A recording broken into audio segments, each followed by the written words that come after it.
Okay, so this is the photograph from which I did the painting, and this is Kuju Mountain, and I'm just going to talk about some of the things I did and some of the things I thought about. So for instance, maybe the most important thing is these figures here. Whoops, let me change the color, make it maybe red. So these figures here, they're too far into the picture, so I moved them back here. So I put them about here, one here and one here, and I think I made them bigger, which I guess they would be as well because they're closer to the foreground. So that was the first thing I did, and I did that because I wanted the figures to look like they were entering the painting, not sort of going out of the painting. So that's really, really important. And maybe that was the biggest thing that I did, the biggest change. The other thing I did with figures was I added a figure here. And I don't know whether it was to break up all this darkness here or just as a kind of a form of interaction, like these figures are moving towards this figure and maybe there's just something more interesting and something that's going to happen there, like they're going to pass one another, possibly say hello. So it's maybe creating possibly a slight narrative and a sense of something's going to happen in this painting, possibly. So anyway, I decided to add this figure here, and I thought that was a good idea. Okay, so I'm quite happy with this figure here, this woman. I think she's very interesting. Her hat is an interesting shape, this towel, and her posture. With the man, we can't really see so much of him. And so I did think his figure was not quite so interesting. So if I ever paint this picture again, I might try to make him a bit more exciting as a figure, as a shape, and also this figure here too. So I think that's it for the figures. What else? So in the sky we've got these clouds. Can you see these white clouds? I only did one of them because I thought we've got two, but it's too much. There's not enough space given to the sky in this picture. So we need to make it simple. And so I just did one of these streaky white clouds, and I thought that was good. And I suppose in a way that's almost like an arrow and leading us a little towards the figures. And it added a slightly dynamic aspect, I suppose, to the painting. Okay, next.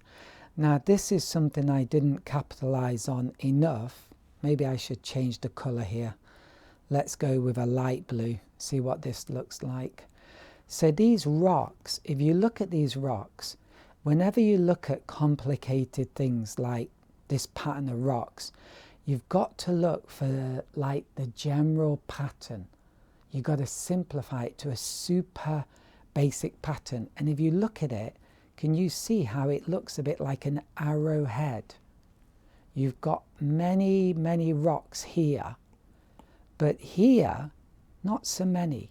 Now that's good because it gives direction again, and it looks, and a kind of dynamicness, and it looks interesting. So don't get lost in the complexity.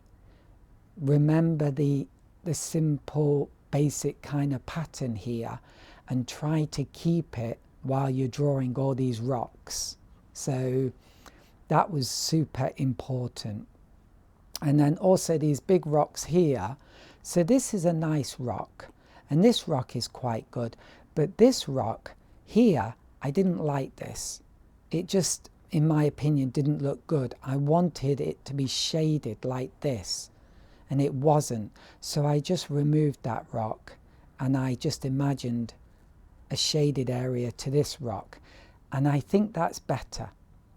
To be honest, maybe just one rock might have been good. Yeah, I mean, maybe, shall we try and do that? I'm really not very good with this thing yet, but let's just have a go for fun's sake. See if I can do this. So if I kind of like did just one rock like that, I'm not sure. No, maybe it could work. It does look a little bit empty, doesn't it? It does look a bit empty.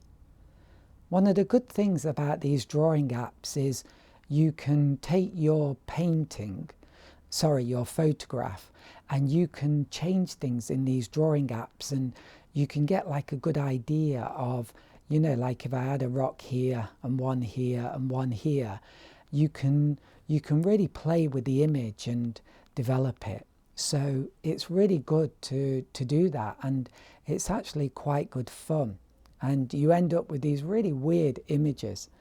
Okay, and the final thing was, let's get another colour, something bright and cheerful, something pretty ghastly. Yellow, no, maybe this purple. Yeah, that's going to stick out. So here, this is almost like a note to myself. What I did here was a lot of splatter, and it was okay, but I've done this technique in the past and I've got much better results. And so if I do this painting again in the future, I definitely want to improve this splattering technique, and I really want this beautiful pattern that you can get with splattering when you overdo it.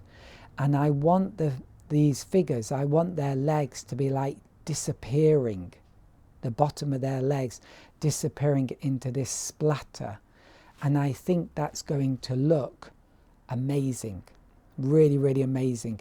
And so that's just a kind of note to myself, like in the future, if I do this painting again, or any scene kind of like this again, I want to have these figures in the foreground disappearing into a splatter at the bottom. I think that would be brilliant.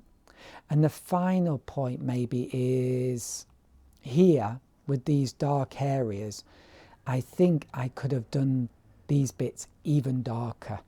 I think that would have been better, even darker. So that's really it. So that was my critique of my painting and the changes I made and what I think about that. So I hope you found that interesting.